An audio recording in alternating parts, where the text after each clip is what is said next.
어린이 생태 시민 교육이 어떤 교육학의 전체 체계를 가지고 있는 거잖아요. 여러 가지 종합적으로 추구하는 것이 있긴 하지만 어린이 생태 시민으로서 어린이의 어떤 철학 교육, 심리, 어린이 정치 교육, 어린이 경제 교육, 그다음에 이제 뭐 어린이 뭐 예술, 문화 뭐 이렇게 쭉 펼쳐지는 건데, 제가 처음 이 강의를 기획을 할 때 이미 환경교육이나 생태교육을 좀 많이 하고 계신 어린이교육 원장님들을 중점으로 이렇게 생각을 하다 보니 뭐 환경교육이라든가 녹색교육이라든가 이런 것은 기본은 하고 계실 거다. 그래서 좀 집중적으로 업그레이드가 필요한 숲놀이라든가 생태 그 농성 부분하고 감성하고 감수성하고 예술 요 두 가지를 좀 포커스를 잡았던 거거든요. 그래서 그것은 다음 기회에 소개해 드리도록 하겠습니다. 어린이 교육의 아주 큰 중심 두 줄기가 하나는 놀이, 하나는 생태 교육을 하는 가치적으로 강조하는 것이 감수성이잖아요. 뭐 어린이들뿐만 아니라 생태교육 분야에서는 모두가 다 생태 감수성 아주 노래를 하다시피 하고 있는데, 실제로 감수성이라고 하는 개념이 뭐냐라고 하는 것, 그리고 생태 감수성을 왜 개발해야 하는지에 대한 교육적인 목적, 뭐 이런 것에 대한 논의들이 잘 되어 있지 않은 상태에서 유행처럼 생태 용어 전해 듣고 쓰는 경향이 없지 않아 있다는 생각이 좀 들었어요. 그래서 생태 감수성을 뭐라고 생각하시는지, 자연을 감각적으로 느끼고 받아들이는 그런 어떤 성질, 성품, 성향 이런 거잖아요. 이게 잘못 생각하면 생태 감수성 교육이라고 하는 것이 감각적인 경험, 터치 자체, 그 차원에 머무르게 될 경향과 위험성이 되게 높다라는 생각을 저는 하고 있거든요. 그래서 길게 보면 저는 자연성이 인간성이 된 새로운 인간형으로서 생태적 어린이를 얘기할 때, 그 생태적 어린이는 좀 예민하게 자연을 받아들이는 감수성이, 즐기고 놀이하고 하는 차원의 1차원적인 감수성이 아니라 뭔가 다른 차원의 감수성. 저는 이 감수성이 중요하게 생각하는 게, 감수성에서 시작이 되어서 인격이 완성되는 거라고 보는 거거든요. 그러니까 뭔가 세상을 다 만져서 느껴서 받아들인 그 모든 것들을 의식이 정리하고 무의식이 정리하고, 그죠? 몸으로 세포로 다 체화해서 그 사람의 하나의 전인적인 인격이 된단 말이에요. 그래서 그거를 생태적 품성이라고 부르는 거예요. 그래서 다들 자연을 우리가 너무 무감하게 대하고 막 무감각하니 자세히 자연에게 감각을 열자, 이 차원으로 얘기가 지금 되어 왔지만, 교육학적인 체계를 가지고 그것을 생태적 인격을 만드는 전인적인 품성 교육을 위한 시작 단계로 삼자. 저는 좀 이런 생각을 하고 있습니다. 그래서 오늘은 생태적 감수성과 감정과, 그리고 뭐 마음이라고 표현할 수 있겠지만 마음의 궁극적인 단계로서 이제 영성이라는 개념을 오늘 좀 이어서 말씀을 드리도록 하겠습니다.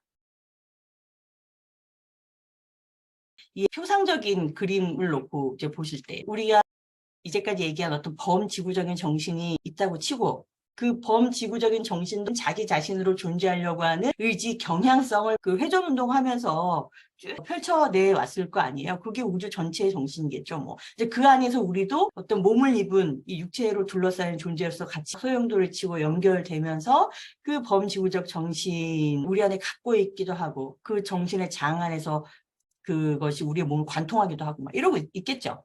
그래서 수많은 다른 차원의 생명의식을 가진, 존재의식을 가진 것들과 우리가 같이 결합하고 충돌하고 만나고 살고 하는 그 모든 삶살이 자체가 그냥 생명활동이죠. 그래서 우리가 자연과 생명을 활동을 할 때 그 정신과 정신의 결합이 될 거 아니에요. 그죠? 자연의 더 높은, 더 넓은 차원과 만난 것이기 때문에 인간의 언어 체계로는 정확하게 다 표현이 안 될 거예요. 그래서 그냥 느껴 이렇게 얘기하는데요. 그래도 자연을 만나셨을 때 느끼셨던 감정들을 세밀한 단어들로 좀 표현을 같이 해보실까 봐요.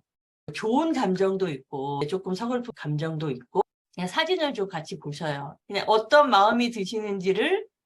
이거는 애기벌 유리개구리거든요. 너무 예쁘죠, 선생님들. 막 입 벌리고 있는 제 친구는 이걸 보더니 저 엄마는 얼마나 힘들겠냐 막 이런 얘기를 하기도 했고요. 뭐 이렇게 작은 식물들도 태어났어도 참 편치 않게 사는 경우도 있고, 네, 안쓰러움, 안타까움, 네, 애잔함, 이런 것들인 것 같아요. 어떤 우리가 일상에서 느끼는 감정을 초월하는 뭐 그런 감정도 있으실 텐데, 제가 한번 학자들의 정리한 얘기 보여드릴게요.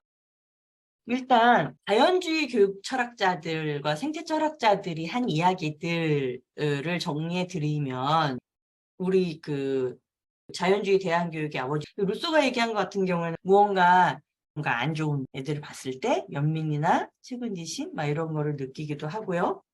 그래서 루소는 자연에서 삶을 통해서 깊은 감정적인 동화를 겪고 그거를 아이들한테 인간성으로 전달해주는 교육을 얘기를 하는데 시대적인 배경이 물론 있어요. 상공업 사회가 막 생겨나면서 자연을 인위적으로 갈아엎고 생명체를 가공해내는 그리고 거기서 인간이 다 생산 부품 노동자가 되고 뭐 귀족 아이들 아닌 다음에는 진짜 노동자들의 아이들은 모든 삶을 방치된 상태에서 했단 말이에요. 그러니까 그게 되게 크다고 본 거죠.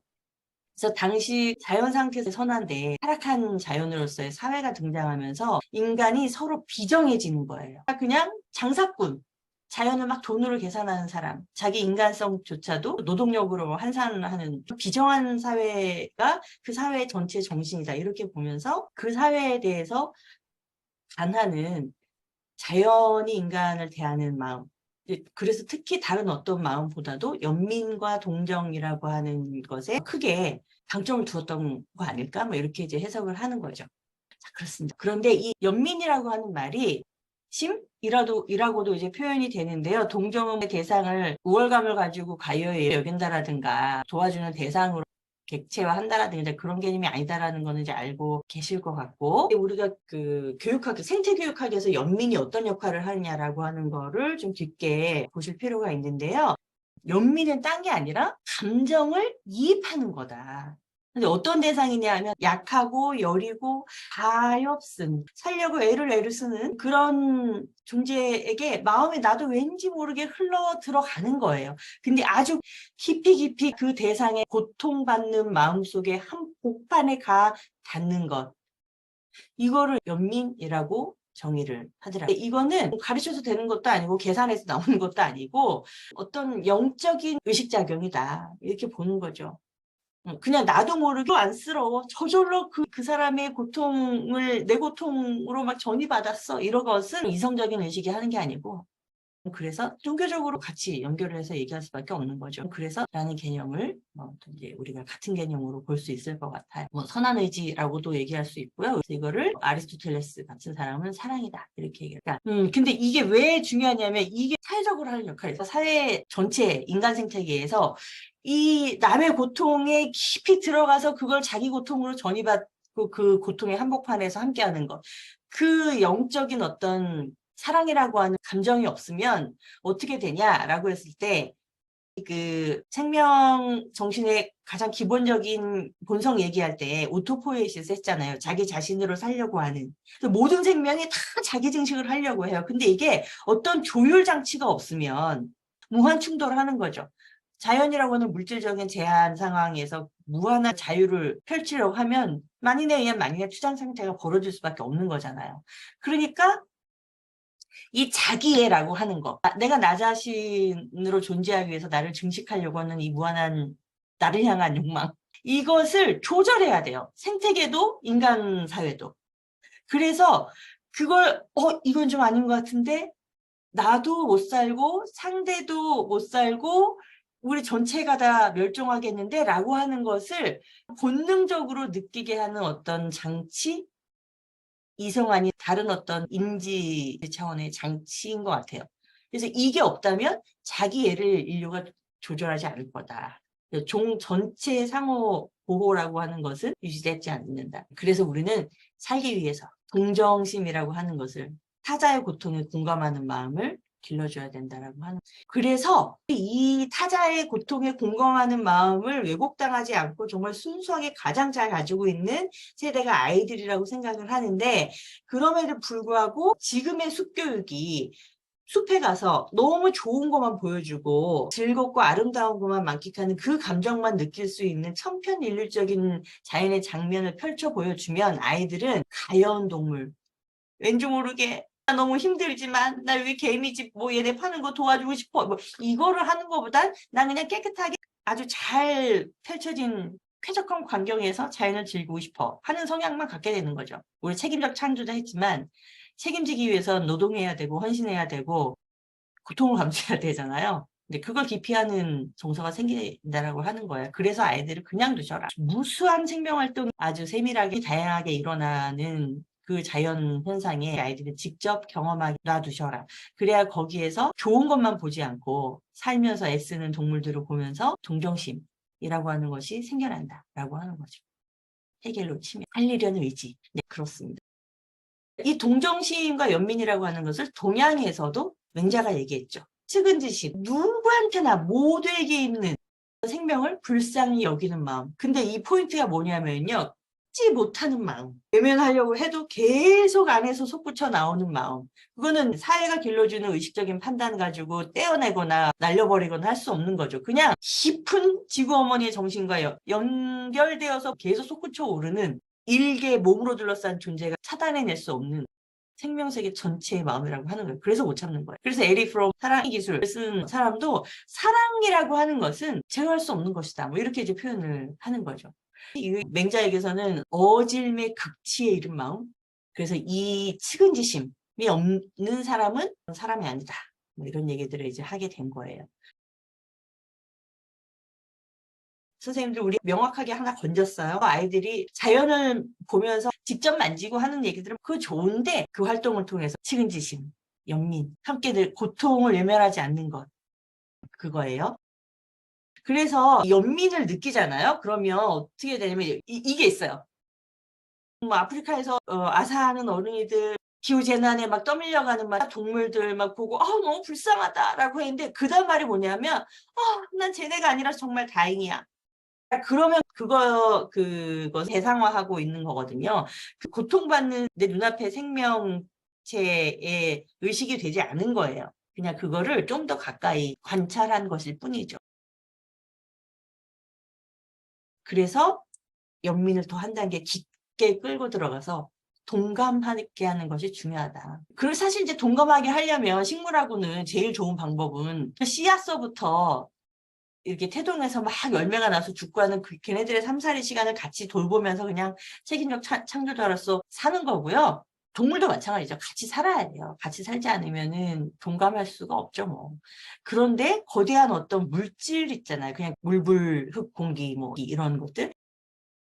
북미 인디언들은 대기와 공감하라 이런 얘기들 하거든요. 아이들처럼 원래 자연 상태에 원초적으로 태어난 그 감정이 사라지지 않은 점점 더 발달된 그런 지구상의 인종이 없나라고 했을 때는 우리는 지금 대부분 원주민들에게서 그런 모습을 찾으려고 해요. 그 에콜로지컬 인텔리전스라고 하는 표현은 생태적 지혜들을 지금 이제 외국에서는 동남아 원주민이라든가 북미 원주민들에게서 찾으려고 연구들을 많이 하고 있어요. 인디언들이 뭐 우리하고 몽골리언들하고 한국 사람들하고 유전자 비교하면 거의 다 똑같이 보자마자 와 형제요 서로 그러거든요. 몽고 반점도 있고 어쨌든 그래요. 인디언들이 이런 얘기해요. 인간은 모든 생명 가진 것들과 눈물을 나눠 갖는 법을 배워야 한다. 상처 입은 동물 부러진 풀줄기의 고통을 가슴으로 느낄 줄 알아야 한다. 어머니는 돼지는 우리의 살이다. 그리고 바위는 우리의 뼈고 강물은 우리의 혈관을 흐르는 피다. 너무 멋있잖아요. 강물을 우리 혈관이라고 느낀다라는 표현 자체가 저는 너무 멋있었어요. 그런데 우리가 감정 어디까지 끌고 들어갈 거냐는 인디안들이나 동학의 얘기를 보면 지금 하고 있는 것에 비해서 더 깊은 어떤 안내를 주는 것 같아요. 그래서 일단 천지 감응력 표현을 썼는데요. 그 범지구적인 정신, 우주의 마음, 인간의 정신이 다 연결되어 있다라고 하는 것을 지금까지 우리가 같이 공감해 왔잖아요. 감정 대 감정으로 인간이 자연 속에서 우주의 마음까지 가닿도록 철학의 전제이기도 해요. 신인간 자연의 통일. 인류의 역사는 인간이 자연과 통일하고 자연 안에 있는 그 신성한 어떤 존재와 통일을 이룰 거냐. 그것의 역사라고 얘기하거든요. 그래서 이 세 주체가 이게 쫙 정신의 주파수가 맞아가지고 어떤 합일감을 느끼는 그 차원까지 끌고 가줘야 된다라는 얘기를 인디언들이 하는 거죠. 그러면서 이제 인디언들이 어떻게 하라고 하냐 하면 말걸기예요. 그래서 동식물들뿐만 아니라 공기한테 귀 기울여라. 아무것도 없는 그 공기 자체를 감각할 수 있다라는 얘기를 하고 그 공기가 몸 안으로 들고 나는 네 몸 안의 세포들이 매 순간 다시 이제 새로 탄생한다라고 하는 뭐 그런 얘기들 하는 거죠. 그러면서 그 보이지 않는 공기 안에, 그리고 공기를 들이고 내쉬는 어떤 그 호흡의 순환의 원 안에 뭐가 있다. 그 뭔가를 우리 인디안들은 느껴. 뭐 이런 얘기를 하는 거죠. 그리고 더 중요한 건 그 공기가 나의 들숨이 날숨이 되어서 다른 모든 강과 새와 뭐 벌레의 들숨으로 다시 들어갔잖아요. 그래서 그 숨의 순환 관계, 마치 메비우스의 띠처럼 그 숨의 모든 순환 관계에 다 같이 있기 때문에 그냥 한 존재라는 거를 느낀다는 거죠.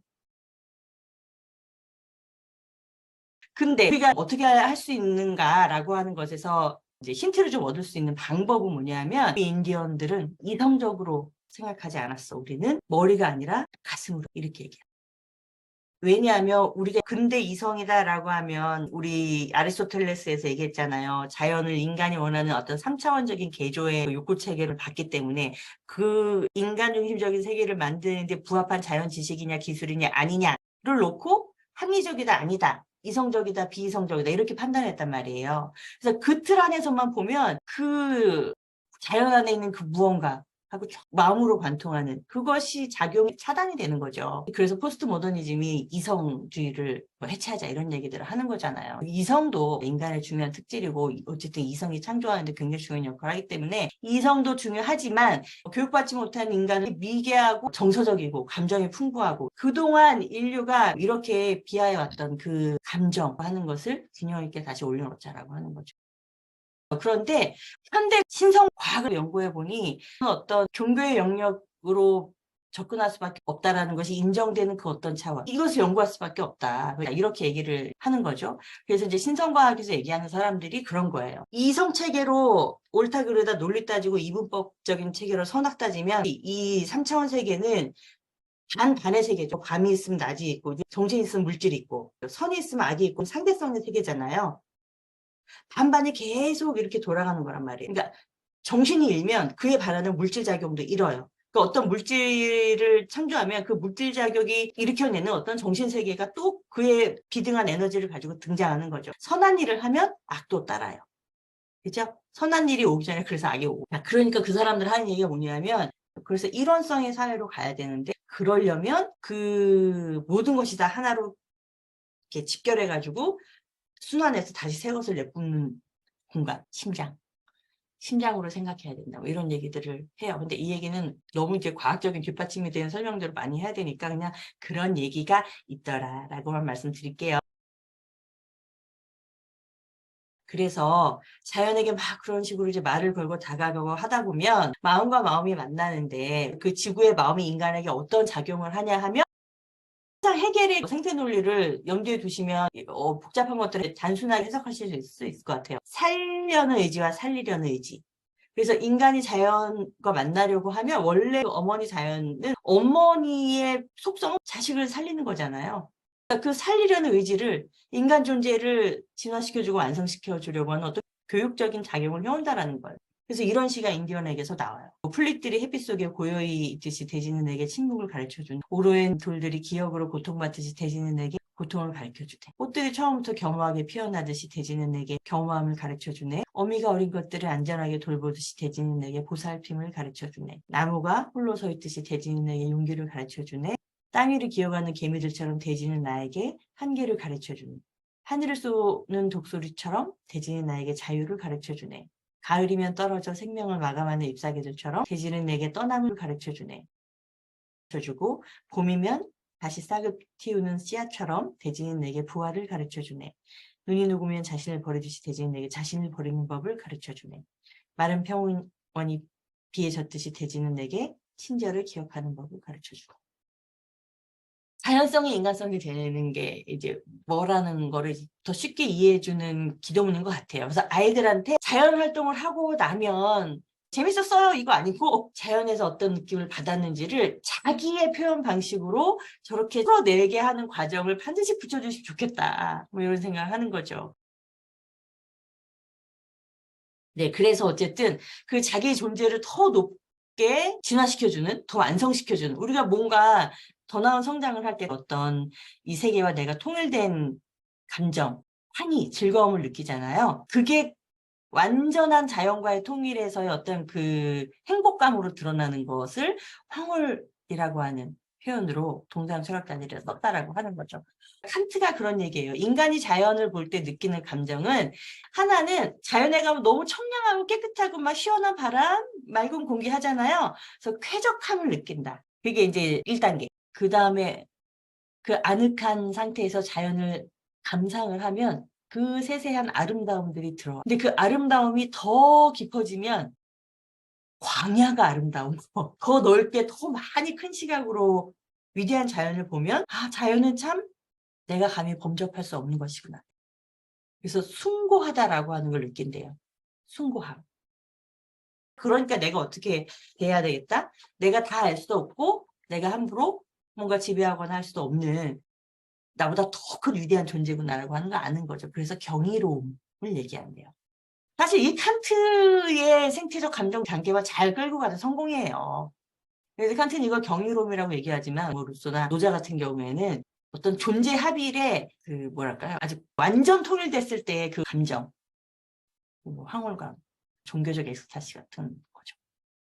그래서 뭐라고 얘기하냐면 노자도 도를 따르는 것은 자연의 섭리대로 인간이 살아가는 것은 황홀한 그걸로 말로 표현이 없지만 그 안에 형상도 있고 진료도 있고 뭐 이 세계를 만드는 것들이 다 그 황홀함 속에 포함되어 있어.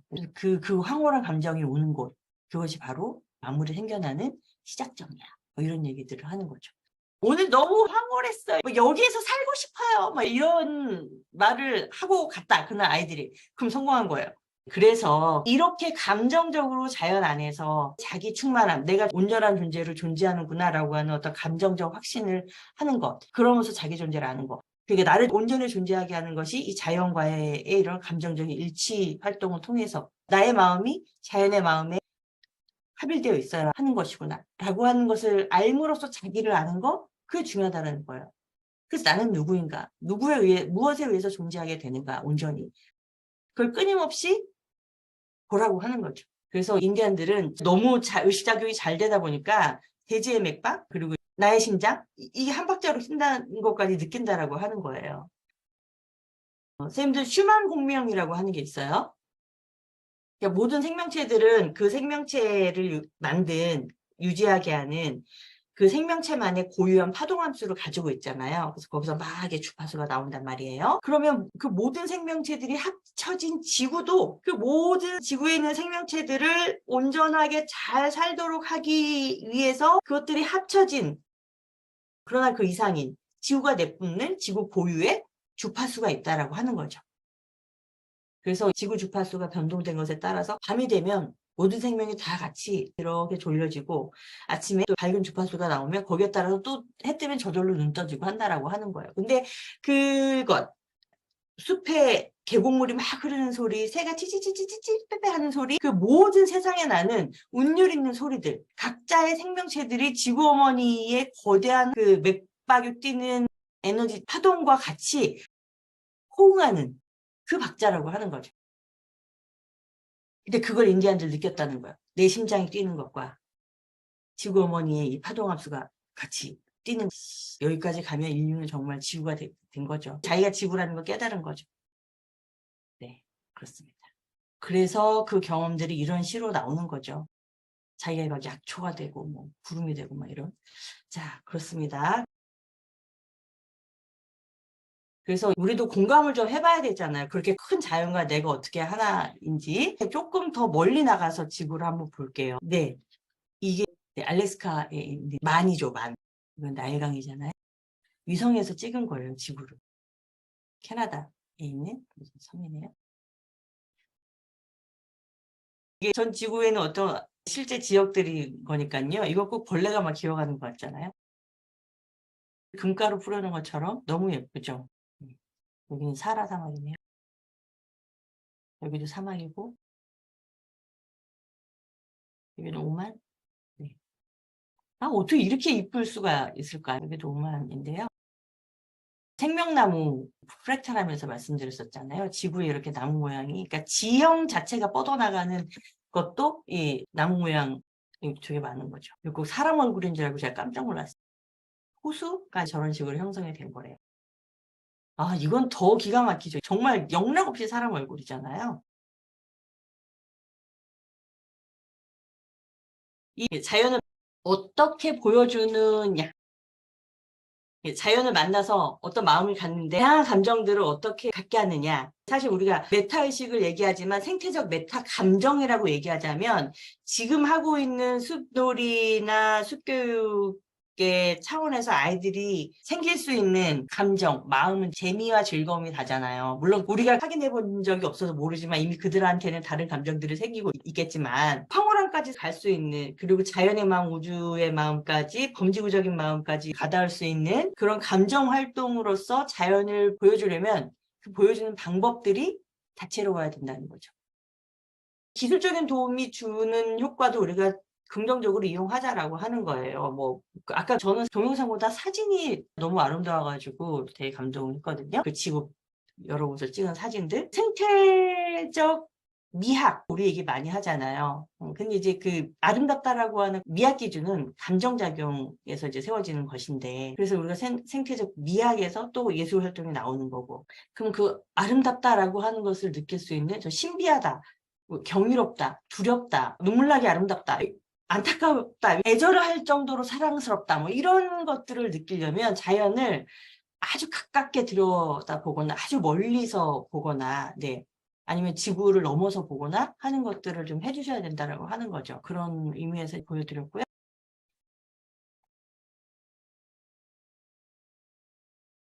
그러니까 이게 그런 얘기 하는 거예요.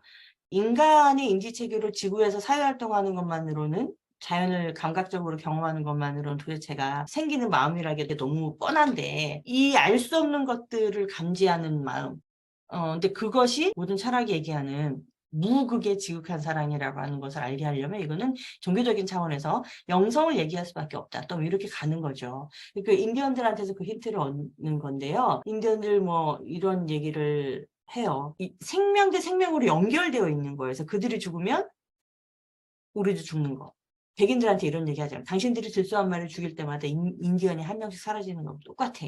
재미삼아 들소 죽이는 거 보면서 우리는 미칠 것 같다. 이런 얘기들을 하는 것들이 나와 있어요. 그래서 이 사람들이 한 얘기가 이거예요. 우리가 애들 가르칠 때는 우린 이렇게 했어. 제가 그냥 이걸 읽을게요. 그 속에서 자신을 발견하고 모든 생명체들과 마음이 담긴 관계를 맺을 수 있었다. 인디언 아이에게는 영적인 세계가 더없이 실제적인 것이었고 생명의 빛이 다른 모든 것들보다 그들에게는 우선했었다. 그리고 무엇보다 모든 존재들 속에 풀리지 않는, 그리고 풀릴 수도 없는 위대한 신비가 깃들어 있음을 우리 어린이들은 깨달을 수 있었다. 그들은 자연에게서 멀어진 인간의 마음은 금방 딱딱해지고 만다는 것을 알고 있었다. 자연에 대한 존경심을 잃으면 자연 속에 살아있는 것들 역시 인간을 존중하지 않게 된다는 것을 알았다. 그래서 라코타족은 아이들에게 늘 자연에 가까이 가도록 해서 딱딱하지 않은 부드러운 가슴을 갖도록 했다. 이 부드러운 가슴이 노자가 얘기하는 누그러뜨림, 같은 맥락의 얘기인 것 같아요. 부드러운 가슴이라는 말 자체가 추상적이긴 하지만 그래도 그냥 우리 공감하잖아요. 그 마음이 뭔지. 예, 그래서 아이들한테 부드러운 마음을 갖게 하는 언어 전략 중에 하나가, 이 사람들은 끊임없이 자연을 향해서 기도하고, 예, 자기 마음을 내는 거예요. 저는 굉장히 감동받았는데 이 사진이 굉장히 유명한 사진이거든요. 이 소녀가 강가에 새벽에 나가서 이제 기도를 하는 건데, 어떤 식으로든 서로 연결되지 않은 것이란 존재하지 않는다. 모두가 서로 연결되어 있기 때문에 우리가 하는 모든 행동은 우주 전체에 영향을 미친다. 그래서 우리는 이렇게 배웠다. 아침에 일어나면 천막 밖으로 나가기 전에 무릎을 꿇고 앉아 만물을 지으신 이에게 저를 용서하소서 하고 기도하라고. 세상 만물에게도 그렇게 기도해야 한다. 당신의 발자국으로 풀줄기 하나를 구부러뜨리기 전에, 그런 다음 비로소 세상 밖으로 나아가 다른 생명체들에게 피해를 주지 않고 앉을 수 있는 자신의 자리를 발견합니다. 뭐든지 뭔가를 하려면 그걸 이루기 위해서 희생되는 존재들이 필요하잖아요. 파괴되어야 하는 과정도 필요하고. 근데 그것들을 알고 있기 때문에 그것에 대한 이게 이제 생태적 죄의식이라고 얘기하는 거죠. 그냥 원초적인 죄. 생명을 살려면 밥 먹어야 되고, 죄를 짓는 게 생명활동이에요. 그죠? 남의 생명 자체를 어쨌든 죽이는 거니까. 그게 필연적이니까. 그것을 죄라고 아느냐, 안 아느냐에 따라서 인종 정신의 의식 차원이 확 다르게 난다라고 하는 거죠. 인디아는 그걸 알고 있었다라고 하는 거예요. 그러면서 그걸 알고 있기 때문에 이런 가르침을 또 아이들한테 하는 거예요. 얘들아, 봄에 뛸 때는 가볍게 조심조심 살살 걸어야 한단다. 왜? 어머니 돼지가 아기들을 베고 있거든. 또 말씀드렸죠. 그 예민함들 있잖아요. 굉장히 예민하게 나는 못해. 나는 못 죽여. 뭐 이런 감성들을 인디안들은 전 세대가 다 갖고 있었던 거죠. 그래서 그 대표적인 생활 양식이 뭐냐면 집을 짓잖아요. 우리는 집집 땅 다 밀고 멀쩡한 산에서 통째로 봉우리째부터 뜯어와가지고 시멘트 해서 아파트 짓고 막 하잖아요. 근데 이 어머니 젖가슴 위에 내가 어떻게 못을 박을 수 있냐라고 하는 거죠. 이 사람들. 그래서 깊이 파고 하는 집을 안 짓는 거예요. 그냥 그 위에 살포시 세우는 거죠.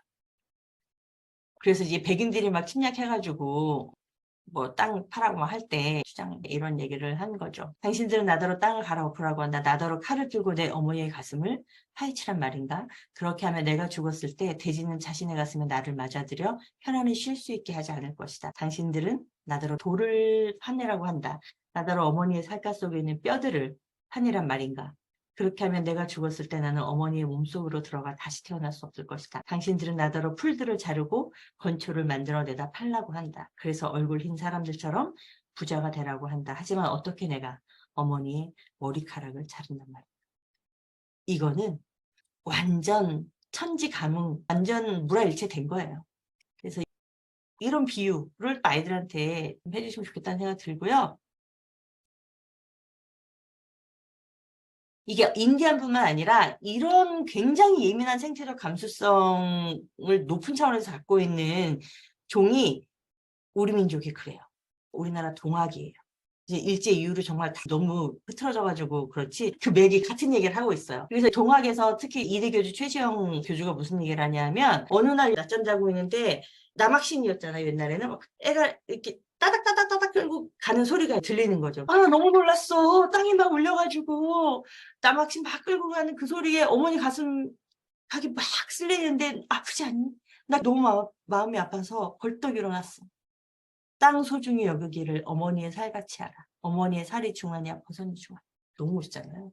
그래서 나뭇가지 하나 딱 꺾을 때도 그 나무의 고통이 느껴지는 거예요. 최지현 선생은. 그래서 나뭇가지 딱 그 꺾어지는 소리 가슴 아프지 않니? 그 새 어미가 애지중지했는데 그 새알이 떨어져서 깨지는 소리, 내 존재가 찢어지는 소리 같다. 이런 이야기들을 막 하시거든요. 그래서 저 정도의 예민한 감수성을 가리키자라고 하는 거고요. 마지막으로 그래서 생태적 이제 감정의 영성까지 가는데 그 영성이라고 하는 게 교육학이라고 하는 분야에서 우리가 일반적인 감정으로 이야기할 때는 공경과 감사로 표현되도록 결과가 맺어지는 것이 맞는 것 같아요. 모든 또 종교들도 그렇게 얘기하고 있고요. 그래서 인디아는 존중을 얘기해요. 모든 이 대지의 동식물들을 다른 부족이라고 불러요. 나무 부족. 새 부족 이렇게 부르거든요. 그리고 의인화한다라는 게 우리는 교육 전략상으로 의인하자고 하는 거지 이 인디언들은 그 영혼이 익스체인지 되는 것들 동물과 사람들 사이에서 그걸 믿어요. 그래서 뭐 옥수수 할아버지, 뭐 할머니 달 이렇게 부르죠. 조상과 그 자연물들을 일치해가지고. 그래서 옥수수 누이 동생 콩 호박만 얘기하잖아요. 이것도 선생님들이 하실 수 있는 방법 중에 하나예요. 일주일에 한 번 온다 시간이 짧다가 아니라 얘들아 선생님 동생 우리 동생 콩 좀 봐. 얘들아 우리 오빠 독수리 좀 봐. 이렇게 그냥 앞에 수식어만 하나 붙여주셔도 얘기가 달라지는 거거든요. 어쨌든 인디아는 그렇게 얘기하고요. 이 동학이 또 같은 맥락에서 생태적인 감수성과 감정 그리고 그 어떤 영성들 이것을 다 총화해서 자연을 어떻게 대하도록 가르칠 거냐. 아주 예민하게 온 감각을 곤두세워서 늘 깨어 있어서 자연에게 이렇게 행하라, 이렇게 대하고 조심하라 라고 하는 신무천이라고 하는 걸 내놔요. 하지 말라는 뜻이에요. 하늘님을 속이지 마라. 하늘님을 거만하게 대하지 마라. 상하게 하지 마라. 어지럽게 하지 마라. 일찍 죽게 하지 마라. 더럽히지 마라. 배고프게 굶주리게 하지 마라. 허물어지게 하지 마라. 싫어하게 하지 마라. 불하게 하지 마라. 이런 얘기들을 해요. 쉬운 얘기잖아요. 가르쳐 주시면 좋겠고요.